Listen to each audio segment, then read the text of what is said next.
今日想同大家講兩宗同詐騙有關嘅新聞。第一單係各大報章都有報道嘅漏水情緣騙案。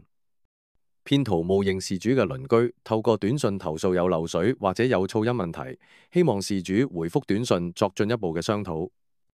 報道有講到，當事主聯絡騙徒嘅時候，騙徒會用各種方法獲取事主嘅信任，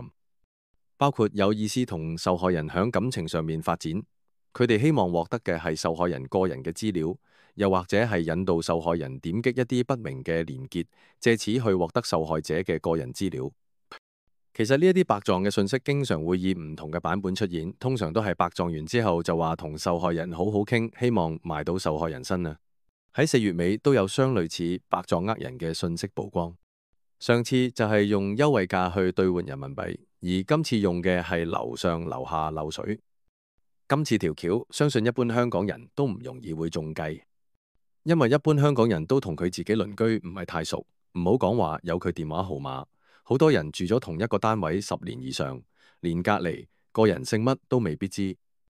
樓上樓下漏水嘅問題，相信大部分香港人都會交俾管理處跟進，只要有常識，應該都唔會中招。而另外一單就係一名住響西半山嘅38歲女士，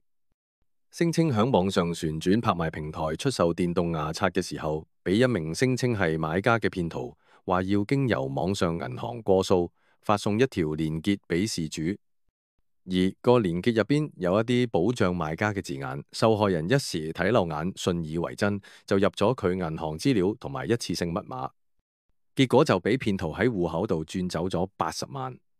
而呢一單案，香港警察已經將案件列作以欺騙手段取得財產，並且交由西區刑事調查隊跟進。其實類似第二單響旋轉拍賣平台發出釣魚連結嘅騙案，響4月曾經都有類似嘅報道，同樣係騙徒響旋轉拍賣平台上面扮買家，向買家提出以平台收款進行交易，誘導買家進入虛假嘅網站。而上一次受害者俾騙徒偷取嘅金額就更加高達4300萬。綜合呢幾單騙案，騙徒都會通過傳送連結俾事主，透過啲虛假銀行嘅網站去偷取客人網上銀行嘅賬戶資料。最後提一提，大家唔好咁容易相信一啲未經確認嘅付款要求、電郵同埋短信。任何情況都唔可以同其他人透露自己嘅短信驗證碼、信用卡安全碼，亦都唔好咁容易去點擊啲所謂平台過數嘅連結。我哋係時事菠蘿雞，如果你鍾意我哋呢一條片，就幫手 like、comment 同 subscribe 啦。